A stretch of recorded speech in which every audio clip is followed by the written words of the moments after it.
guys, it's me Jess, and I'm back with another video. I hope you guys like the one that I posted yesterday. So just a little update. I did weigh myself this morning. I already told you guys that the best time to weigh yourself is and by the way, thank you for stopping by the video. I'm just jumping in. But anyway, I told you guys the best time to weigh yourself is early in the morning with no clothes on, and after you have used the bathroom, preferably number 2 as well, because that way you've gotten like all of that waste out and you can get a true view of your weight.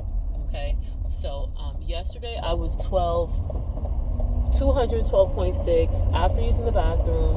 This morning I was 212.6 after, what am I saying? This morning I was 212 on the dot after using the bathroom. That was early this morning, but I'm probably less than that because I did go to the bathroom a couple of times this morning. I don't know, I kind of was like just cleaning out. I don't know what's going on, but I literally, after that, I went again like 3 more times in the morning. So, honestly, I get really anal like that as far as like tracking my weight. So I'm probably less than 212. So I'm going to weigh myself again in the morning to see if it's down to 211 or possibly even 210. I was going to just weigh myself once a week, but I would rather do it daily. And some people might think it's obsessive. It might mess with their mental too much.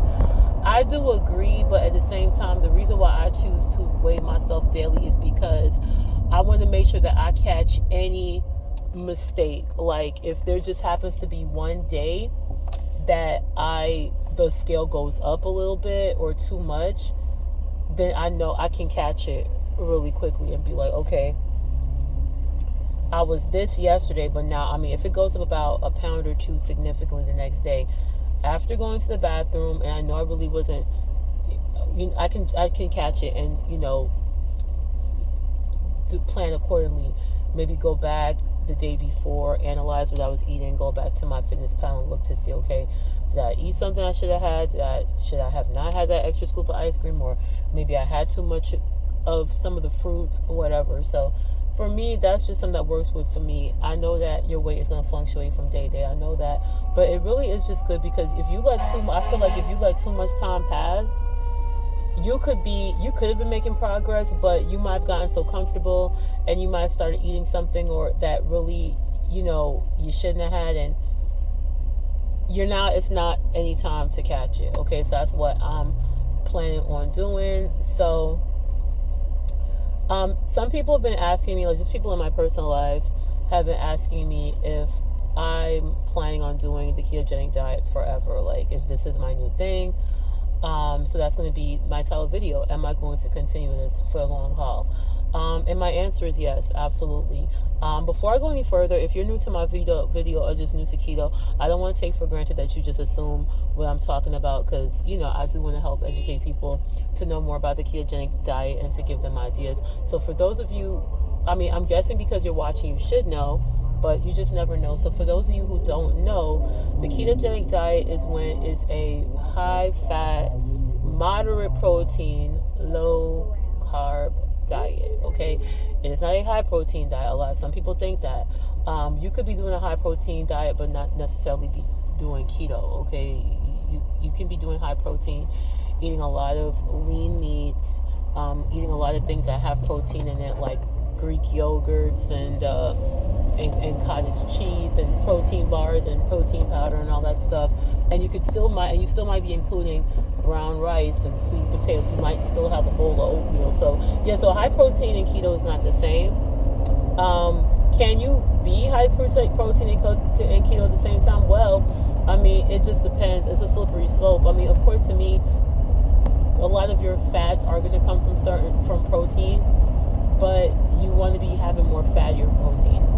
So you're not going to be looking for that ground turkey that's 93%, lean, or the 93% lean ground beef. You want the fattiest meat you can find. And a lot of times the fattiest meat be the cheapest meat too. So I have seen where when I go to Sam's Club, the organic ground beef is actually cheaper than the regular ground beef. Why is that? Because the organic ground beef is actually 85% lean, whereas the regular ground beef is like, I think, over 90 or something like that.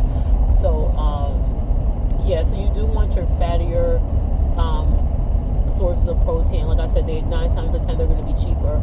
I mean, I saw where Kroger was selling that 73% lean burgers, beef burgers, and it was like six. I don't know if they're still selling them, but you could have gotten like 6 patties for $5. You get what I'm saying? As opposed to something a little bit more lean, because that's what they're trying to make you believe, that you need leaner meats, and they do charge you more for that. So, but yeah, so that's basically what the ketogenic diet is. Like I said, high fat, moderate protein, low carb, but you will still get a good amount of protein on this diet, because of course you'll be eating a lot of meat and eggs. But from what I've heard, and I'm not personally concerning myself with this too much, but from what I looked up on Gemini, because I use Gemini as my AI assistant, she did say that too much protein can kick you out of ketosis. So, but, you know, so I guess that could mean maybe not to supplement too much with protein. Like, I guess like protein powders, bars, and stuff like that. I know a lot of people on keto like those Quest bars and protein chips and stuff like that. And one of the things I love about Dr. Ken Berry is that he really just wants us to stick to a whole foods ketogenic diet, even though I do eat some packaged keto foods, but I am trying to lean more towards just having more whole foods, because I do see what he's saying, because it doesn't really make sense to be like, oh, let me continue to get protein powders and protein shakes and protein bars and stuff like that, which are really carbohydrate bars, that's a fact, when you can just get your protein straight from the source. Just eat some more chicken, eat an extra chicken leg, eat some more steak. And it is true. And a lot of times those protein supplements are very expensive. And I know for a fact that I personally have been saving a lot of money by just going to the grocery store and just focusing on whole foods. Every time I go to the grocery store, I'm focusing on meat, eggs, you know, like my bacon, my sausage, things like that, berries, because I do like, I mean, everyone's different. Some people do keto and they don't do keto friendly fruits. I do, and I'm not going to stop, because I do have a sweet tooth. I don't think it's going to go away anytime soon. And I do enjoy eating some sweet things. I don't have to have other sweets I used to like eating, but I definitely do enjoy eating some strawberries and blueberries. I enjoy blackberries. I love raspberries. I don't mind some watermelon. So I am going to cut back on the cherries, because the cherries, you can have them, but it has to be in real moderation. You really can't afford to have too much. But anyways, so yeah, I'm going to make this video quick, because I'm actually on my way to go do an order, but I'm actually on my way to do 2 orders. But yeah, am I planning on sticking to this for the long haul? Yeah, I am. Now, I know that there's some people out there who have done the ketogenic diet and they stop. Some people, it's not sustainable for some people. Some people miss carbs too much. Some people like, no, I want to eat real bread. I want to eat cakes. I want to go back to fries, whatever the case may be. And that's the reason why it's good to watch people on YouTube that are really motivated and dedicated to this lifestyle, this way of living. I mean, I don't want to, this is not my identity, but this is a way that I do enjoy eating. And I think it's good to watch people that are really serious about it and dedicated to it, because it kind of helps to keep you motivated and to keep you in the race. And if I can help y'all do that, then that would be great, because there's people that I watch that really have been doing this for a long time, and they have no intentions of going back. Like, one of my favorite people to watch right now is Go Keto with Casey. She's been doing keto for like 11 years, and she's been in ketosis for 11 years. From what she says, she never cheats. She doesn't have a desire to cheat. She has no desire to go back to what she used to do. She was very overweight once upon a time, and now she is a normal weight, and she's a lot happier, and everything is going swell.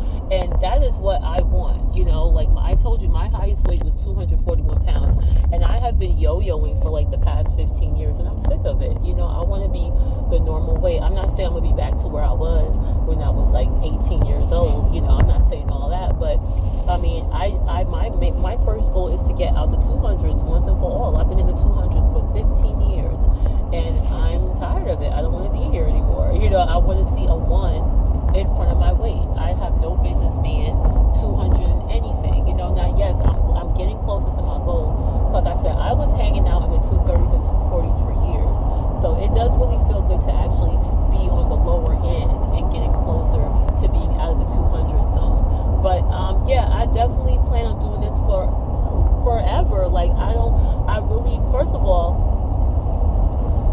me, I love the results and I love how I feel. And I love the fact that the scale is actually moving. I love the fact that I have more energy. I love the fact that issues that I had before are no longer. Okay, I used to have bleeding gums. That's not going anymore. That's not happening anymore. I used to have a lot of pain, like a lot of body pain, a lot of inflammation. That has gone away.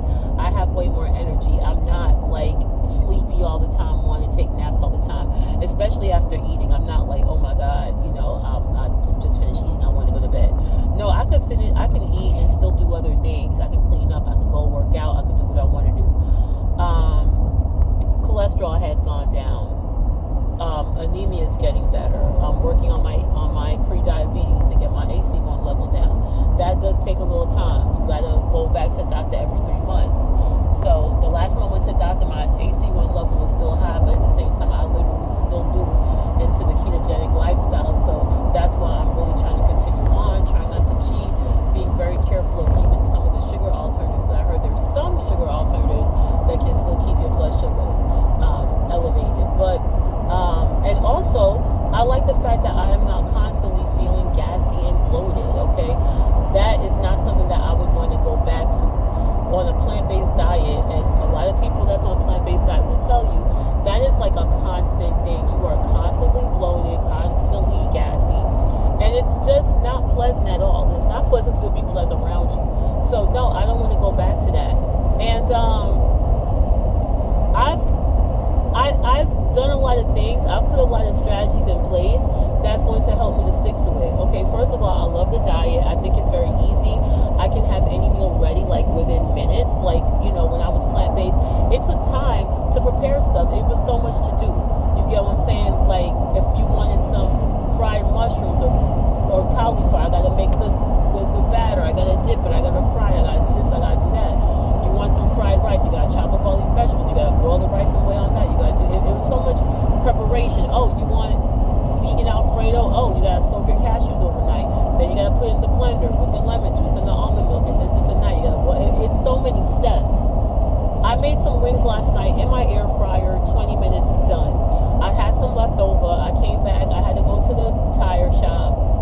Came back home. I was hungry because I ate breakfast at 11 this morning and I hadn't had anything else. For breakfast, I had some scrambled eggs with cottage cheese. I had like 3 slices of turkey bacon and a little piece of beef of Hillshire Farms beef kielbasa sausage or beef smoked sausage or whatever the case may be. And by the time 5 o'clock hit, I was really hungry. And I think that's good to have a 6-hour space that I did not snack and I was good. You know what I'm saying? So that also let me know that I'm not ready to do OMAD, on keto. I know a lot of people do it, but I was feeling those hunger pangs. So I'm like, yeah, I ate 11 and then my next meal at 5, that's pretty good, and I've never experienced that before. All these years in a plant-based diet, I was constantly eating, constantly snacking, like literally every 2 hours I was putting something in my mouth, sometimes even less than that. Like when I told you, and I said in the last video, I had like I had anywhere between 800 to 1,000 calories worth of snacks a day, and we didn't even get into the breakfast and lunch. You get what I'm saying? So, but yeah, I find that food preparation is very easy. Like today, I just came home when I was hungry, threw the wings that I made last night in the microwave for like a minute and 30 seconds. I had some broccoli in a bag I got from Sam's Club. I took a handful of that broccoli, put it in the pan, put some olive oil spray in the pan, put it in there, seasoned it with a little onion and garlic powder and some Kinder's garlic and herb butter seasoning. That sprinkled a little bit of Parmesan cheese on there, and I was good. That was it. I was done. You get what I'm saying? So, really easy. I've done a keto cupboard clean out, okay, which was very enlightening for me because I had no idea how carb heavy my cupboard was. So I've actually gone through my cupboard and given a lot of the carbs away. I've given away all of my rice. I've given away most of my beans. I've given away all my oatmeal.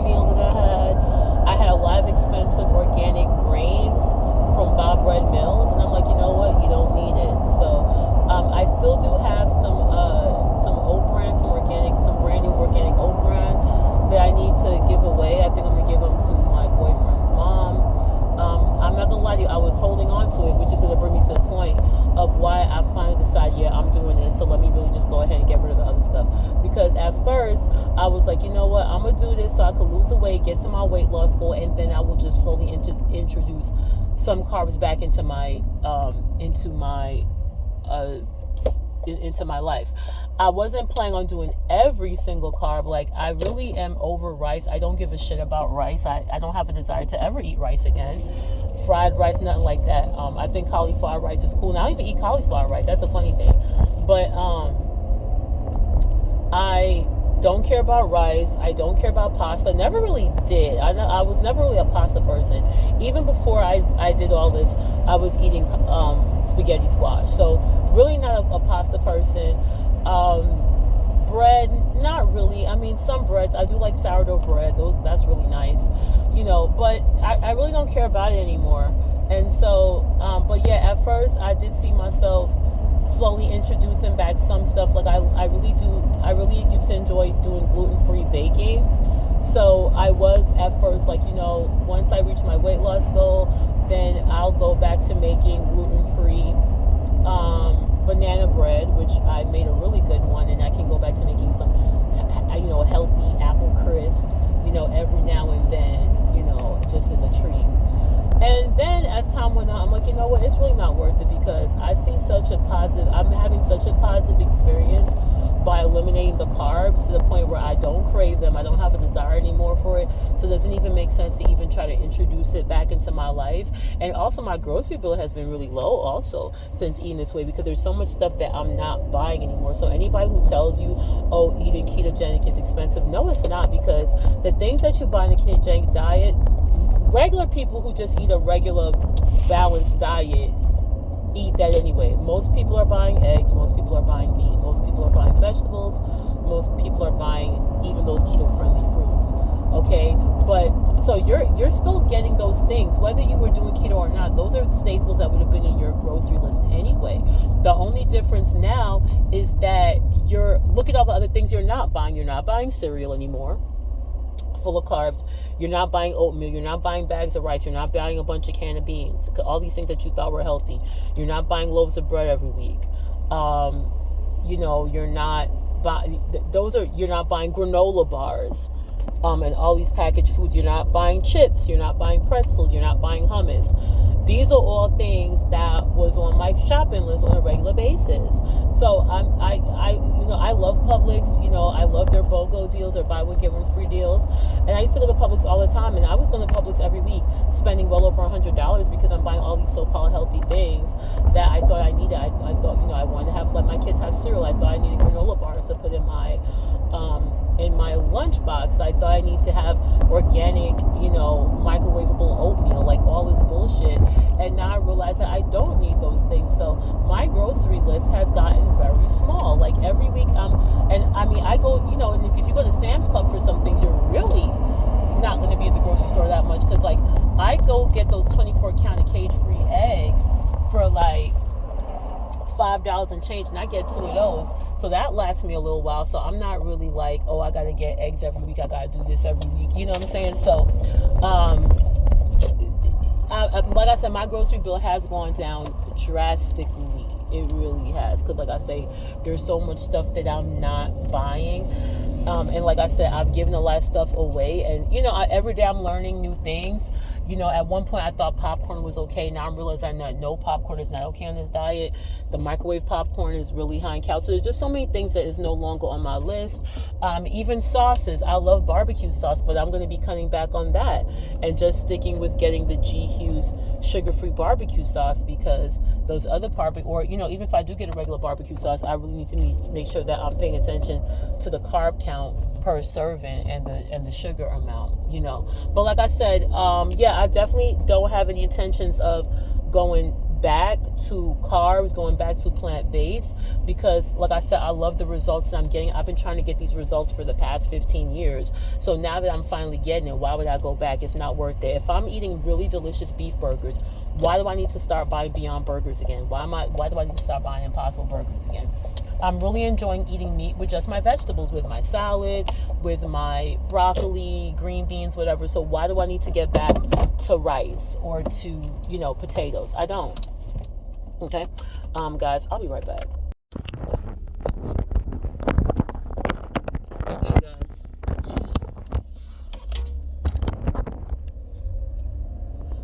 Hi, so I'm back. I'm gonna wrap this up. But I wanted to also just go over another reason why I know that I can stick to this and I don't have any intentions of going back. Is also because I'm no longer like a slave or obsessed with food or what I'm gonna eat. I'm not constantly thinking about food. The things that I'm doing now naturally, I was never able to do. I mean, I'm 43 years old and it's taken me this long to have like supreme control of my eating habits. Just for the simple fact that I can intermittent fast naturally with no problems. Like when I wake up in the morning, the first thing I'm thinking about is, oh, what am I going to have for breakfast? Even though I've always woke up early in the morning and worked out, but normally I would wake up. Even if I worked out, I would be ready to have breakfast. Now, I get up in the morning, I go do my 5-mile walk at the park, or I might get up and do Tai Chi, or I might do spin bike, whatever workout I feel like doing. And the only thing that I really love to have in the morning is my coffee. That is it. I like to have my Starbucks. I have like a whole bunch of different Starbucks K-Cups. That's like one of my guilty pleasures. So I like to have my coffee first thing in the morning with some zero sugar creamer, preferably the Starbucks one, but Coffee Mate is good too. That is it. And of course, I do drink a lot of water in the morning. I do drink 40 ounces, and that's one of the reasons I love working out in the morning, not just because that's when I have my most energy and I like working out in a fasted state, but that's a guarantee that I'm going to get 40 ounces of water in my system because I always make sure my Stanley is filled up first thing. So yeah, I have that 40 ounces ready to go. Okay, so that is it. And then I don't have my first meal. It varies, but I normally eat my first meal. On average, I don't eat until like about 12:30. This morning I ate at 11 because I was a little extra hungry this morning. But even that is really good. But yeah, normally I won't eat until 12:30. There have been times I might not eat till like 1, 2 o'clock, and there's no snacks in between. I'm barely snacking. If I do snack, it's very light. We're talking about maybe a few strawberries, maybe a handful of blueberries. I absolutely am in love with raspberries, so I mean, if I have a few raspberries in the fridge, I might snack on those. Maybe a few pork rinds, not too much, because those can add up very quickly. So I try to overdo it with those. But yeah, if at all, and if I really am feeling a little peckish, I'll just drink my water, you know what I'm saying? I do put True Lemon, different flavors of True Lemon. If y'all don't know about that, you need to go on Amazon, or I know they sell like Kroger and Publix. But True Lemon, if you have a hard time drinking water or you're bored with plain water, I had talked about this before, you need to get True Lemon, all right? My favorite, they got True Lemon, they got True Lime. My favorite personally is the True Lemon Wild Berry. I think that's the best flavor. The True Lemon Strawberry Lemonade is really good. The True Lime Black Cherry, I mean, you really feel like you're drinking juice, and it's only 10 calories per packet, and one packet is more than enough for 40 ounce. So look how you can stretch that out. Like if you have a 16-ounce bottle of water, I would not advise you put the whole packet in there because it's gonna be too much. Like I fill my Stanley. I have like 2 Stanley cups, 40 ounces. One packet is more than enough for the entire cup. Okay, and so that is it. But yeah, just for the simple fact that I can wait hours after waking up to eat, and then after that I don't have another desire to eat until like hours later, and there's no snacking in between. That is a big deal for me, and I'm not the first person who said that. I've watched other people's videos, I've seen people do lives, and a lot of people that are on keto, they all say the same thing. I'm not snacking. I'm satiated. I can go hours without eating. I'm not constantly thinking about what I'm going to eat next. I don't have to have a bunch of snacks in my car. I don't have to have snacks in my purse. I don't have to fill up my lunch bag with a bunch of snacks. Like that was my life for a long time. Every time I go to work, I always bring my own lunch with me because I do love to cook. And it would be the same thing. I would bring lunch. I would bring breakfast. I would bring several snacks. Different cut up fruit, granola bars. I would bake like banana bread. That was my ritual. Every Sunday I would bake a delicious banana bread, or I would make an apple crisp, or both, and I would pack it in my bag. Every single day I would make blueberry muffins, something. And I thought because I was doing gluten-free baking, oh well, I'm using oat flour because I would make my own oat flour. I would put oats, old-fashioned oats in the blender, and I thought I was doing something. But that was still a grain. That was still a lot of carbs. And that was when that's before I didn't realize how dangerous carbs were. Like, I've always heard about people not doing carbs over, especially when I was younger. I remember when I was younger, Atkins was really popular. And I remember people talking about it, but you really just didn't understand the concept. And, Atkins was the beginning of keto, at least Atkins phase 1. And I ordered his book just to get some information. I really just want to learn about the history of it and just the whole start. And I did order Dr. Finney's book and Dr. Westman. I think I got Atkins, the new and improved Atkins. I think Dr. Westman, Dr. Finney wrote that, and then Carb Confusion. But anyways, when I read that, I'll probably do a review on that as well. But yeah, so those are some of the reasons. Why would I'm going now from just being able to live my life, go out, go work out, work, do my side hustles, whatever, clean up my house, reorganize, whatever I'm doing, without thinking about the next snack. Okay, the only thing I keep in my car are bottles of water, and I do keep a box of sparkling water. So anytime sparkling water is on sale, I'll always leave one case in my car, and I always leave it right up here next to me. So because I spend a lot of time in my car. I do drive a lot for my side job, and if I get thirsty, I know I can run and get some sparkling water. I don't have to waste my time buying anything out in the street. But yeah, so those are the reasons. Why would I want to go from that to going back, introducing the carbs back into my life, the fries, the bread, rice, all that, and then next thing you know, those old habits come back. More sweet tooths, more cravings. I'm not having any cravings. More snacking in between, constant snacking in between, and those are habits. Those are not really good habits, but we've been conditioned by society, by our family, by our friends to think that that's normal, always have to have a snack. Growing up as kids, my mom was really good in that sense, and she always made sure that we had everything we needed and even some of what we wanted. But she loved to cook and she loved to bake, and our house was never not without food. And even though she, we have our issues, but that's one thing I will give her. We were never deprived when it came to food. There was never what are we going to eat? The refrigerator's empty. No matter how well she was doing or how bad she was doing, there was always plenty of food in the fridge. She was always cooking. Going out to eat was a treat.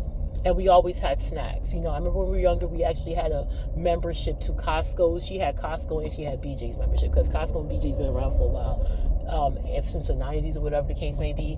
And always snacks, cereal, chips, whatever you wanted. And back in those days, you're not thinking about calories. You get what I'm saying? When I was younger, I don't even think they was putting nutritional information on the food just as yet. That's still, a fairly new concept. So, but yeah, I'm not going to go from what I'm doing now to not wanting snacks, not thinking about food all the time, not having the bloat, the gas, the discomfort, the sleepiness. Why would I want to go back to that? And I know the moment I bring carbs back into my life, that's exactly what's going to happen. So, no, I'm definitely going to be doing this forever. That's it. And that's the reason why I did my cupboard clean out. I got rid of everything that, any carb thing. I was going to keep chickpeas, because I did see some carnivore doctor that, I think it was the guy who does Primal Kitchen. He said he started back eating some beans. But honestly, I don't even want to do that. I don't. So, but anyway, guys, I don't want this video to be too long. I'm going to stop. I'm going to do some more of these videos. But anyway, you guys, thank you so much for watching, and I'll see you next time. Bye.